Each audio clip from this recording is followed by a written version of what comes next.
মানুষ তোমরা আমাকে ভয় করো। আপনার আমার মায়ের নবী রাহমাতুল লিল আলামিন আল্লাহ নবীকে জানাই দিয়েছেন, ইয়া আইয়ুহান নাবিয়্যু ইত্তাকিল্লাহ, হে নবী আপনিও আমাকে ভয় করেন। আপনার উম্মতদেরকে জানাই দেন তারা যেন আমাকে ভয় করে। মায়ার নবী সাহাবায়ে কেরামের সামনে বয়ান করতেছিলেন, হঠাৎ করে এক সাহাবী দাঁড়া কয়, পয়গম্বর আল্লাহ যত বড়, ওই পরিমাণ হক আদায় করে ভয় করা আমাদের পক্ষে সম্ভব না। ওই পরিমাণ হক আদায় করে আমাদের কারো পক্ষে সম্ভব না।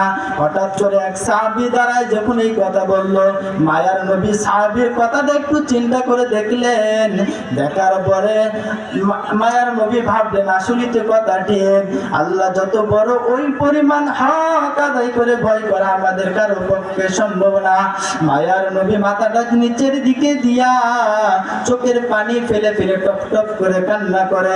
আমার আল্লাহ তখন বলেন, জিবরাইল আমার নবীর কানে সান্ত্বনার বাণী পৌঁছায় দাও, ফাত্তাকুল্লাহ মাস্তাতুম, মায়ার নবীকে জানায় দাও আমি আল্লাহ যত বড় ওই পরিমাণ হক আদায় করে ভয় করা দরকার নাই। বান্দা